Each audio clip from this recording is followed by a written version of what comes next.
안녕하십니까. 자, 이번 시간에는 2019년도 제3회 전기산업기사 기출문제 풀이를 할 건데요. 뭐 아시겠지만 전자기학, 전기산업기사, 전기자기학 2019년 제3회 시험 문제를 풀어보도록 하겠습니다. 먼저 1번부터 보시게 되면 1번 문항 같은 경우는 인덕턴스가 20mH, L의 크기가 20mH가 되어 있고 여기에 DT, 전류가 흐르는 시간이 0.2초, 그리고 DI라고 하는 전류의 변화가 6A라고 합니다. 코일에 유기되는 기전력을 구하세요 라는 문제니까 기전력이라고 하는 거 어떻게 구해야 되죠? E는 마이너스 L의 DT분의 DI. 일반적으로 마이너스 많이 안 쓰죠. 크기라고 해서. 그럼 L이라고 하는 자리에다가 20에 미리니까 10에 마이너스 3승 쓰시고 DT라는 자리에다가는 0.2, DI라는 자리에다 6 집어넣어서 계산기 눌러보시면 얘가 0.6V라고 하는 1번이 정답이 됩니다. 뭐 요 정도라면 1번 문제는 감사합니다 하고 맞췄을 것 같아요. 2번 어떤 물체에 힘이 나왔네. 벡터네요. F1이 마이너스 3i 그리고 더하기 4j 빼기 5k래요. 그런 다음에 F2가 6i 더하기 3j 빼기 2k라는 힘이 작용하고 있다. F3를 가해서 세 힘이 평형이 됐다는 거지. F1하고 F2가 있는데 F3 같이 줘서 평형이 됐다는 얘기는 F1, F2, F3를 더해서 얼마가 됐다? 0이 됐다. 그러면 F3라고 하는 힘은 그죠? 마이너스 그냥 하나 붙여서 F1 더하기 F2로 푸는 게 훨 낫다. 단위 덜 바꾸고, 부호 덜 바꾸고. 그럼 이거 더하기는 같은 것끼리 하면 되니까 마이너스 하나 붙여놓고 같은 성분끼리 더해서 3i에 같은 성분끼리 더해서 7j에 같은 성분끼리 더해서 마이너스 7k라고 쓰고 어떻게 해주시면 돼? 마이너스 3i 마이너스 7j 플러스 얼마? 7k 이렇게 가겠다. 해보면 정답이 돼야 되는 게 마이너스 3i 마이너스 7j 플러스 7k니까 1번이네 있네요. 1번에. 저희 2번으로 잘못 체크할 뻔했네. 그거 잘 보셔야 돼요. 3번 문제로 넘어가실게요. 3번 문제 보시게 되면 직류 500V의 절연저항계로 절연저항을 측정했더니만은 자 일단 500V라는 절연저항계가 있고 저항이 2메가옴이 나왔다고 합니다. 이때 누설전류, 누설전류 공식이 뭐예요 하지 마시고 전류 I는 R분의 V요. 그럼 R이라는 저항이 2메가요. 2 곱하기 10의 6승. V는 500이요. 헌데 전류의 단위를 뭘로 구하라고 했어요? 마이크로 암페어? 마이크로로 구할 거니까 반대되는 얼마? 10의 6승 곱하시면 되겠다. 그럼 얘는 없어지고 250. 정답은 2번. 4번 문항으로 넘어가겠습니다. 동심구, 여기가 포인트 단어네요. 동심구도체라고 하는 거. 중공도체 아니에요. 동심구도체예요. 내부도체의 반지름이 A, 절연체의 반지름이 B, 외부도체가 C, 내부도체, 이거 중공도체잖아. 동심구는 동심구인데 중심이 일정한 구도체가 제가 설명할 때 항상 뭐라고 했냐면 비치발리볼이라는 공이 있을 때 그 안에다가 테니스 공을 놓고 두 녀석의 중심을 일치를 시킨다. 헌데 A도체라고 하는 테니스 공은 플러스 Q로 대전을 시키고 B라는 걸 0으로 할 때가 있고 마이너스로 할 때가 있었는데 만약 0으로 했다라고 하면 V 외울 때 어떻게 한다 그랬죠? 4파이 입실론 제로분의 Q에다가 제일 짧은 거 빼기 B 플러스 C분의 1 B도체의 크기에 따라서 얘가 없어지는 경우도 존재한다라고 했죠. 근데 지금은 외부 도체의 반지름 C이다. 내부 도체에만 전하 Q를 줬다는 건 써있진 않지만 B는 0으로 줬기 때문에 이걸 그대로 다 쓰라는 얘기지. 이게 빠지는 경우는 얼마? B도체가 뭘로 돼 있을 때? 마이너스 Q로 돼 있을 때였잖아요. 그래서 풀이 정규반 때는 이거 막 하나하나 적분해가지고 다 해드렸었는데 그거보다 빨리 가는 방법을 제가 하나 이렇게 알려드렸던 게 있었습니다. 결국 정답은 4번이 되네요. 5번 문제. 얘는 뭘까요? MKS 단위로 나타낸 진공에 대한 유전율을 찾아주세요. 진공식 유전율 입실론 제로 이렇게 문제가 쉬웠나요? 8.85 곱하기 10의 마이너스 12 단위가 뭐예요? 페러퍼미터. 아시는 분들 있으신데 투자율을 이용하고 광속도를 이용해서 뮤제로의 C 제곱분의 1로도 표현이 가능하고 4파이의 C의 제곱분의 10의 7승도 충분히 가능하고 이게 120파이 C분의 1로도 가능하고요. 뭐 36파이분의 10의 마이너스 9승도 가능하다라는 거 알고 계셔야 돼요. 그럼 정답이 되는 건 3번이 되겠습니다. 그리고 사실 5번 같은 문제 나오면 쌤 있잖아요. 우리 만에 하나 그렇다 치자고 시험장에 딱 가셨는데 마이너스 12승인지 플러스 12승인지 고민할 때가 있잖아. 그치? 그러면 내가 뭐라고 했어? 계산기 눌러보자 했잖아요. 계산기 눌러보시면 뚜껑에 다 쓰여 있으니까 적어도 부호 정도는 맞출 수 있다라는 거죠. 계산기만 있어서도 5번은 다 맞췄다. 6번 인덕턴스의 단위에서 1L가 의미하는 게 뭡니까? 라고 했는데 쌤 L이라고 하는 인덕턴스의 의미가 뭐였어요? 전류에 대한 자속의 비. 예? 그래서 1헨리라고 하는 값은 1암페어라는 전류를 가지고 1웨버라는 자속을 만들었을 때 그 비율을 1헨리라고 한다 했잖아. 그럼 그거 찾아내지. 답은 1번에 존재하고 있네요.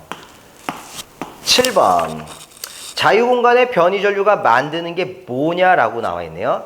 자유공간에서 변이전류가 만드는 거. 쌤, 변이전류라는 걸 하시려면은 변이전류 밀도를 먼저 알자 그랬어. 스몰 id라고 해서 라운드 t에 라운드 d라고 했고요. 얘는 라운드 t에 라운드 2 곱하기 입실론이라고 한다고 했고요. 얘는 라운드 t에 라운드 d분의 v의 입실론이라고 해서 자, 이 세 가지가 다 공통점이 있는 게 그게 뭐였냐면 여기죠. D라고 하는 건 전속 밀도가 존재할 때, 얘는 전개가 존재할 때, V라는 전위가 존재할 때 변이전류 밀도, 즉 단위가 어떻게 되는 거? 암페어 퍼 제곱미터가 되는 단위를 구한 후에 변이전류라고 하는 라지 I 스몰 d라는 걸 구하실 때는 변이전류 밀도 곱하기 면적을 해서 단위를 뭘로 바꿔만 줍시다. 암페어로 바꿔줍시다. 이게 변이전류 밀도와 변이전류의 관계였잖아. 근데 어떤 도체의 변이전류가 흐르면 전류가 흐르면 그 주변에는 항상 뭐가 만들어져야 돼? 그렇지. 자개가 만들어진다. 답은 3번이 되겠습니다. 8번으로 넘어가실게요. 8번 문항은 평행한 두 도선 간의 전자력을 구해라. 자, 예를 들어서 두 도체가 이렇게 있어요. 근데 화살표 방향으로 전류가 흘러 떨어진 거리가 dm래요. 그럼 전류의 방향이 동일할 때는 무슨 힘이 생기는 거지?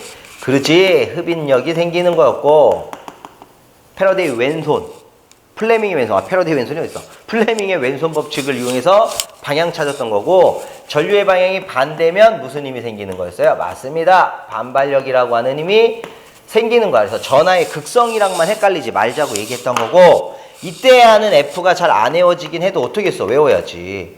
그럼 2파이 D분의 뮤0의 I1 곱하기 I2라고 하는 걸 쓰는 거고요. 뮤0가 진공이니까 4파이 곱하기 10의 마이너스 7승을 쓰면 D분의 2 I1 I2 곱하기 10의 마이너스 7승, 마이너스 7승이라고 써도 된다. 단위 길이당이라서 뉴턴 퍼 미터라는 단위를 많이 쓰더라. 이게 평행한 도체 사이에 전류가 흐를 때 발생하는 힘이었고 수업 시간에는 플레밍의 왼손과 플레밍의 오른손을 모두 다 이용해가지고 암페어 오른손까지 이용해서 힘을 찾아냈던 거였던 것 같아. 그러면 지금 문제 8번은 여기 있네. D라고 하는 녀석에 반비례해야 되는 거니까 여기 D 대신 뭘로 썼죠? R로 한다면 얘네들 R로만 바꿔주면 답 1번이 되겠습니다. 공식만 외우고 계셨어도 8번까지 별로 어렵지 않네요. 9번 문항으로 넘어가실게요. 자, 9번 문제를 보시게 되면은 간격이 dm인 평행한 전극 사이에 유전율이 입실론인 유전체를 넣고 전극 사이의 전압 E를 EM 사인 오메가 T 볼트를 가했을 때의 변이전류 밀도를 구해라. 자, 조건이요. E는 EM에 사인 얼마지? 오메가 T 단위 보세요. 볼트야. 전이야, 전이. 그때 변이전류 밀도니까 스몰 I D를 구하라는 거고 앞에서 이런 문제 있지 않았었나? 기억이 있는데 라운드 T에 좀 잘 써볼까요? 변이전류 밀도는 라운드 T에 라운드 D로 구하는 거고요. 전속 밀도가 없이 전개가 있다면 라운드 T에 라운드 2 곱하기 입실론으로 구하는 거고 전위가 나왔다면 라운드 T에 라운드 D분의 V에 입실론이 되는 거나 입실론은 앞으로 넘깁시다. 입실론 먼저 넘기고 라운드 T에 라운드라고 쓰고 D라는 간격분의 V라는 전압이 EM의 사인 오메가 T니까 D분의 EM도 앞으로 넘어갈 거고 사인 오메가 T 미분한 오메가의 코사인 오메가 T가 들어간다면 입실론 오메가 D분의 EM에다가 코사인의 뭐가 돼야 돼요? 오메가 T. 그러면서 단위는 암페어 퍼 제곱미터. 이게 변이 전류 밀도 값이죠. 혹시 이렇게 생긴 게 있나 볼까? D분의 오메가 입실론 EM 코사인 오메가 T 1번에 바로 보이네요. 이런 식으로 풀어주시면 되겠다라는 거였죠. 근데 사실 제가 수업할 때는요, 우리 쌤들 미분이 너무 어려우시면 어떻게 하죠? 일단 변이 전류나 변이 전류 밀도는 미분할 거니까 사인이 들어왔다면 답은 뭐에 있다? 오메가가 붙어있는 코사인에 있다. 그럼 보기에서 오메가가 들어있는 코사인을 찾으면 어라! 1번밖에 없네요. 그냥 끝이네. 이렇게 해도 된다 그랬잖아. 그죠? 이렇게 하면 사실 이렇게 미분할 필요가 뭐가 있냐고. 수업했을 때 들었던 얘기들을 기억했었다면 무엇이 어떻게든 정답만 맞추면 되는 거 아니겠습니까? 그 뭐 방법은 여러 가지가 있죠. 외워서 맞추는 것도 있고 조금 편법식으로 풀을 수도 있는 거고 그렇게도 할 수 있었던 문제예요. 10번 10의 6승 칼로리라고 하는 게 몇 킬로와트 아워가 될까요? 라고 하는 문제인데 이거 단위 환산할 때 이런 거 한 적 있어요. 1줄은요 그러지 0.24 칼로리예요. 1칼로리는요 약 4.2줄이 돼요. 그나마 요 두 개는 계산기에서 찾을 수 있어서 시프트 8번에 보면 39번하고 40번에서 찾을 수 있었는데 이런 거 있었잖아. 1kcal 1kWh 860이라고 써야겠다. 860kcal는 1kWh 값과 어떻다? 같다라고 하는 걸 알고 계시면요 861대 1이라는 값이 10의 6승이면 10의 3승 킬로칼로리니까 1000이네요. 1000킬로칼로리에 얼마예요? 그래서 안에 것끼리 곱해서 1000이 860의 x니까 그럼 x값 나오죠. 그럼 x는 860분의 1000일 거다 해서 1.16인가 이렇게 나올 거예요. 답은 1.16 2번 숫자 하나 안 바뀐 문제였네요. 넘어가셔서 11번째 문항을 보도록 하지요. 11번 전기기기의 철심 재료로 규소광판을 사용하는 규소광판이 포인트 나눠네. 왜 쓰는 거예요? 그죠? 히스테리시스 손실을 줄이려고 죽이긴 게 아니고 적게 만들려고 히스테리시스 손실을 좀 줄여줄 수 있는 게 규소광판을 사용하는 거고 와류손을 줄이는 게 뭐예요? 성층에서 결선하는 거였잖아요. 답 3번인 거지. 답은 3번 12번 문제 갈게요. 접지 구도체와 점전화 사이에 작용하는 힘. 항상 힘이라고 하면요 마이너스가 붙어 있으니까 무슨 힘이 생기는 거였지? 흡인력이야. 이건 구도체뿐만이 아니죠. 접지무한 평판하고도 똑같고요. 접지가 되어 있는 모든 것들에 종합적으로 들어가는 얘기였기 때문에 답 2번이 되겠습니다. 13번째 13번 문항을 보시면 플레밍의 왼손 법칙에서 왼손의 엄지, 검지, 중지 방향에 해당되지 않는 거. 쌤, 플레밍의 왼손이요.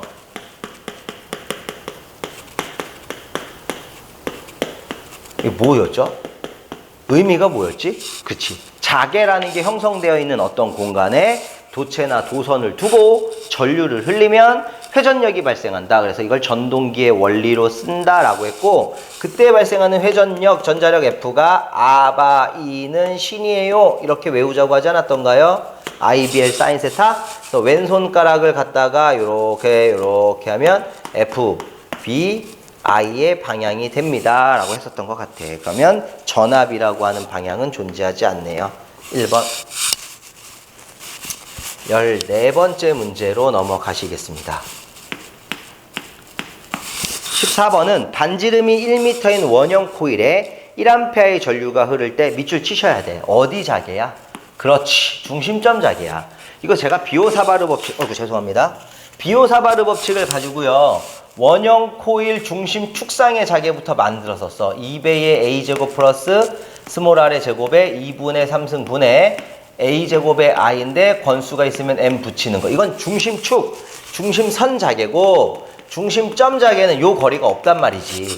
중심에서부터 떨어진 거리 R이 존재하지 않으니까 3승 약분해서 2A 그것분의 I 권선수 있으면 N 이게 중심점자계 중심자계 그러면 2라고 하나 쓰고 A라는 반지름이 얼마인지 찾아봅시다. 1m 권선수가 얼마야? 안 나왔네. 1 2분의 1 2번이 정답이 되죠. 중심점자계가 나왔다는 건 쉽게 맞추세요 라는 거잖아요. 중심축을 물어본 것도 아니고 많이 쉬운 것 같은데요. 15번 전류가 흐르는 도선을 자계 내에 놓으면 이 도선에 힘이 작용. 아까 얘기하지 않았었나? 플레밍의 왼손. 이때 평등자계의 진공 중에 놓여있는 직선 도선이 받는 힘에 대해서 옳은 거. 플레밍의 왼손 또 나온 거네. F 어떻게 배웠다고? 그렇지. 아바이는 신이다. 전류나 자속 밀도나 길이에 뭐 할 거다? 비례할 거다. 그래서 도선의 길이에 비례한다라고 하는 1번 이게 플레밍의 왼손이에요. 참고로 플레밍의 오른손 발전기의 원리 유기기전력 2는 어떻게 됐었죠? 그렇지. BLV의 사인 세타 해서 얘를 I분의 FV라고 써도 어떻다? 같다. 이때 V는 뭐였습니까? 전압 이러면 환장한다 그래서 저거 속도야. 미터 퍼 세크 알고 계시고 16번 문제 가실게요. 여러가지 도체의 전하 분포에 있어서 각 도체의 전하를 N배할 경우 똑같은 문제 나왔네요. 중첩의 원리가 성립하기 위해서 전위가 어떻게 되느냐. 다른 거 신경 쓸 필요 없었다 그랬고요. 전위 공식 하나만 보시면 구도체일 때 전위가 4파이 입실론 제로 R분의 Q인데 N배 했다라는 건 전체 전하에도 N배 됐다는 얘기잖아. 그래서 N배가 된다. 2번 책이랑 똑같아요. 토시 하나 안 틀렸어. 넘어가셔서 17번째 문제를 보시겠습니다.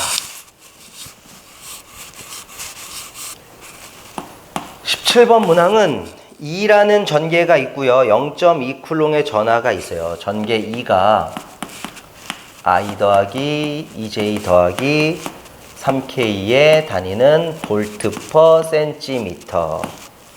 그리고 뭐가 나왔지? 전하 Q가 0.02 마이크로 쿨롱. 떨어진 거리 R이 3I 미터라고 나왔어요.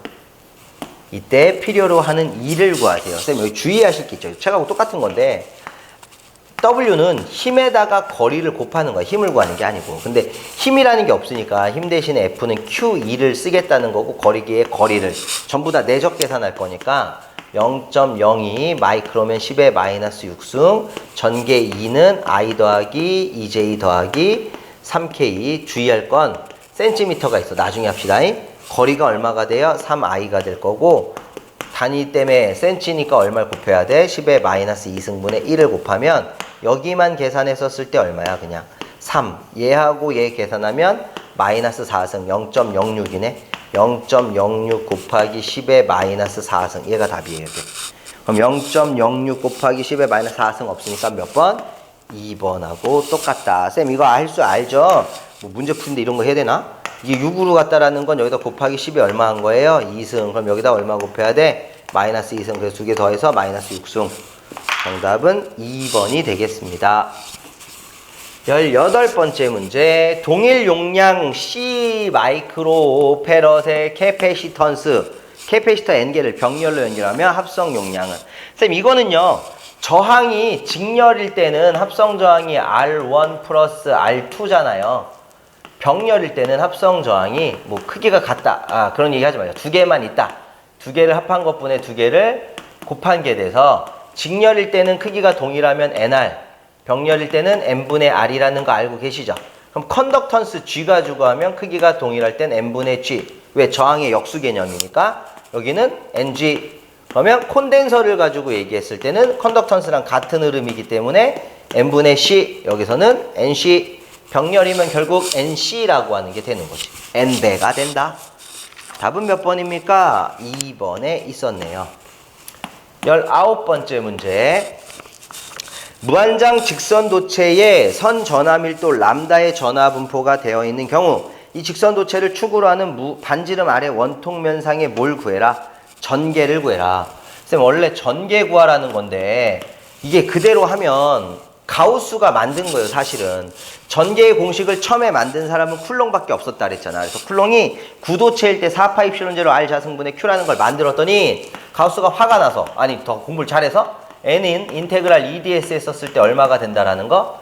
입실론 제로분의 q가 돼서 이거 풀면 2 곱하기 s가 입실론 제로분의 q가 되니까 전개의 기본 형태를 항상 뭐로 만들었냐면 s의 입실론 제로분의 q로 만들었다라는 거예요. 근데 만약에 무한장 직선도체를 주고 r만큼 떨어진 지점에 전개를 구하라고 하면 전개가 이렇게 원통도체가 될 거 아니겠습니까? 그래서 면적이 원통도체라면 뚜껑의 넓이는 얼마? 2파이 r 전체 길이 l 거기에 입실론 제로에다가 선전화 밀도 선에서부터 파생된 거니까 l분의 q를 대체할 수 있는 로 l 곱하기 l을 쓰면 얘네들이 없어져서 이렇게 써도 되죠. 2파이에 입실론 제로 r분의 로 l을 람다라고 써도 어떤 거예요? 같은 거잖아. 요거 찾는 거지. 그래서 답은 2번. 보통 근데 이렇게 만들 사람은 어디 있어? 이거는 수업할 때나 제가 만들려고 해드렸던 거고 죄다 공식 외우고 계실 거잖아. 9면 4파이, 무한장 직선도체면 2파이, q냐, r 제곱이냐 막 이런 걸로 고민하시는 거지. 20번 전류 2파이가 흐르고 있는 무한직선 도체로부터 전류 i가 2파이 암페어라고 나와 있고요. 무한직선 도체로부터 떨어진 거리 r이 2m라고 나와 있습니다. 자유공간 내 P점의 자속밀도의 세기를 구하세요 라는 문제가 나왔어요. 자속밀도 B를 구하라고 하는, 맞나 근데 이거? 자유공간 내 P점의 자속밀도를 구해라 라는 얘기가 되네. 그러면 자속밀도 공식이 어떻게 돼요? S분의 자속, 면적분의 자속, S분의 자극, 그럼 면적을 구도체라고 했을 때 4파이 R의 제곱분의 자극 M. 그럼 얘는 뮤 곱하기 H하고 어떤 거예요? 같은 거라는 거죠. 근데 조건으로 봤더니 전류 2파이 암페어라는 거 하나 나와 있고 무한직선 도체로부터 2m 떨어졌대. 그럼 자개가 무한장 직선에서부터 R만큼 떨어진 곳에 자개를 구하는 거니까 뮤라는 거 그냥 쓰고 H가 어떻게 돼야 돼? 무한장 직선 도체면 2파이 R분의 I. 그래서 여기다 놓을 때 뮤제로라고 쓰면 4파이 곱하기 10의 마이너스 7승 될 거고 여기는 2파이 곱하기 떨어진 거리가 2가 되고 I가 또 얼마야? 2파이. 약분시키고 얘하고 얘 약분시키면 2파이 곱하기 10의 마이너스 7승이 돼야 되는데 뭐냐? 아 이거를요 이렇게 안 썼고요 뮤제로로 그냥 썼네요. 독특한 문제였네. 어려운 건 아니고요. 이거 그냥 이렇게 한 거야. 뮤를 뮤제로로 다 썼고 그리고 2파이라고 쓰고 I라고 하는 자리가 2파이 암페어에다가 거리가 2니까 얘하고 얘 없어지면 그냥 얼마가 돼요? 2분의 뮤 제로라는 형태를 만들어낸다. 답은 2분의 뮤 제로 3번이 정답이 되는 거예요. 그래서 19년 3회에 있는 전기 산업기사 문제를 풀었는데요. 좀 죄송한 얘기긴 하지만 2019년 3회 문제는 근 몇 년 동안 문제 중에서 제일 쉽지 않았나 싶어요. 좀 평이했던 것 같아. 앞으로도 계속 이렇게만 나와준다면 우리 선생님들 전자기하기 크게 문제가 되지 않을 거라 확신합니다. 문제가 예전처럼 뭐 복잡하거나 그런 것들이 없고 조금 짤막짤막한 데다가 단순하게 문제가 나왔기 때문에 뭐 다는 못 맞힌다 하더라도 우리가 원하던 15개 언저리 정도는 충분히 나올 수 있는 점수라고 봐요. 물론 그 이상도 가능한 거고요. 그래서 뭐 다음번에 또 2020년이 돼서 3월 달에 보는 산업기사를 보고 난 후에 또 한번 풀이로 찾아뵙겠지만은 뭐 저희가 올려놓는 것들을 많이 보셔가지고 한 번쯤 잘 생각해 보시는 게 좋지 않을까 싶어요. 오늘은 여기서 마무리 짓겠습니다. 수고하셨습니다.